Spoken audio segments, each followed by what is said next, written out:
আসসালামু আলাইকুম, welcome to our another video. তো হুট করেই ননদের মন খারাপ ছিল বলে বাসায় যেয়ে প্ল্যান করলাম। চাচু আর চাচি কখনো রাতে বের হয়নি নাজিরা বাজার খেতে, তো সেদিন আমরা একসাথে বের হব, খাবো। যেই ভাবনা সেই কাজ, চলে গেলাম নাজিরা বাজার তাদেরকে রাজি করে।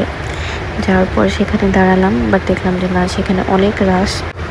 তো আমরা একটা অপোজিট পাশে গ্যারেজ ছিল, সেখানে দাঁড়িয়ে ওয়েট করলাম। তারপর খালি হর্সে পরে আমরা ভিতরে গেলাম, বসলাম।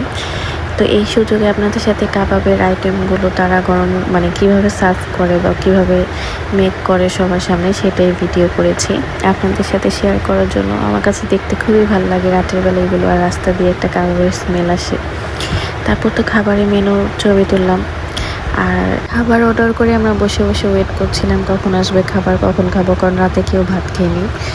তারপরে খাবার যেহেতু অনেকগুলো আইটেম অর্ডার করেছি, তাই একটু লেট হচ্ছিল আসতে। আর এই যে আনাসের কাজ, আনাস নিজ হাতে এই ভিডিওগুলো করেছে, তো আমি অ্যাড করে দিয়েছি।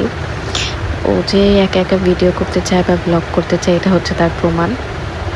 যাই হোক, এতটুকু বয়সে যে ও ট্রাই করে, এটাই অনেক। তো এখানে অনেকগুলো আইটেম ছিল, সব আইটেমই নিয়েছি একটা একটা করে। চাচু চাচি যেহেতু ফার্স্ট গিয়েছে, তাদেরকে দিয়ে ট্রাই করেছি কোনটা ভালো লাগে বেশি খেতে।